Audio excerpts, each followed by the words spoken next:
So, to kick off the series of AskBooey, we got our first question.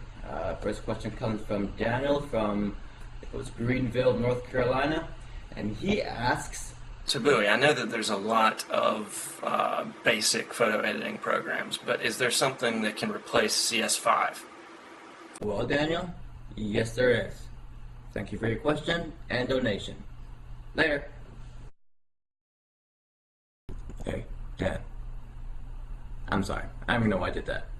But to answer your question, yes, there are some alternatives, and I'll be talking about 3 of them today.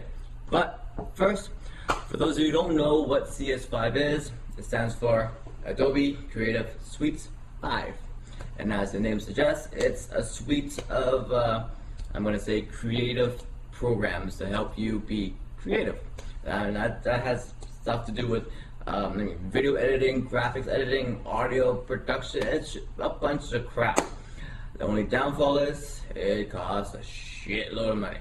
And I say shitload of money, I'm talking a shitload of money. I mean, I don't even think Bill Gates can afford this shit. I mean, it's that much money. It's a shitload.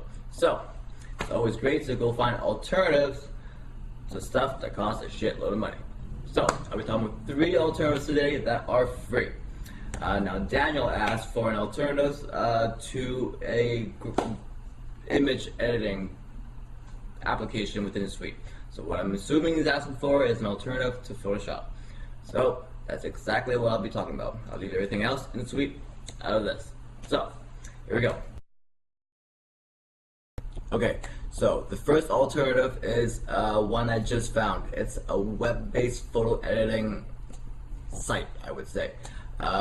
It's not something I would use full on as an alternative, but if I don't have access to a computer with a photo editing software, but it does have internet access, I can easily log on and edit my photos.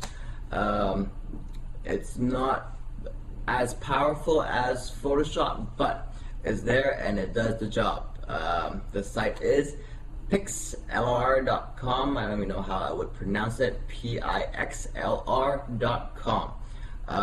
Pros, it's web-based, so cross-platform, it's there, it's easy to use. Cons, not as powerful as Photoshop, but it's there. So, something to check out, pixlr.com. Check it out. Next. Next alternative that I would check out, it's very popular, everyone knows this, is GIMP. GIMP stands for GNU Image Manipulation Program. It's just like Photoshop, it's as powerful. I use it cross-platform, great. It's available for available for Windows, Linux, and Mac. The only downfall that I've heard about it is it's not as easy to use as Photoshop. I mean, it's as powerful. The only thing is, if you're moving from Photoshop to GIMP, the icons, the layout that you're used to in Photoshop is not the same. So the icons you would find in Photoshop may not be in the same place in GIMP, but it's there. You just gotta find it. Some of the names are named differently too. You just gotta find it, right? So that's the only downfall. But you can download an add-on that will change the layout and rename some of the things to make it more familiar. It's called GIMP Shop. You can download it at gimpshop.com, install it, and it turns your GIMP into almost the same layout as Photoshop.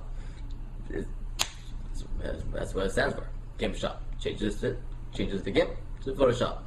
So pros, as powerful. Cons, not so easy to use, but you can download an add-on that will make it more familiar.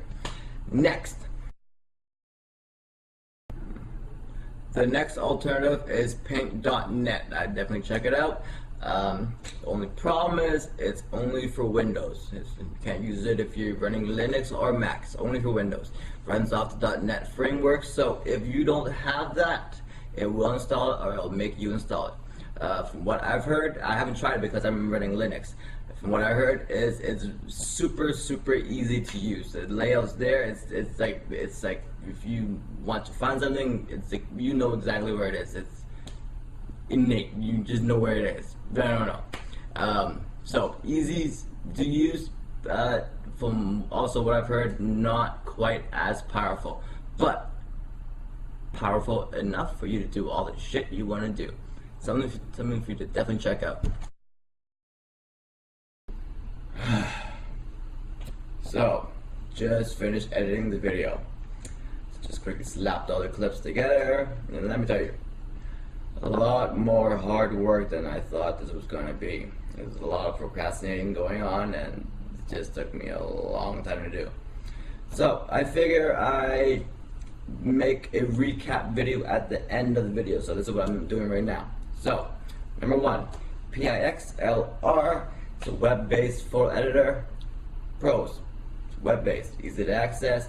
If your computer does not have a photo editor and you have internet, just load up the browser, load up the site, and it's there. You can edit all the photos you want. Cons, it's a web-based photo editor. It's not going to be as powerful as you want it. You can't do all the fancy stuff that you would want to do. But it's there for all your quick editing and web-based. Easy. Number two, GIMP.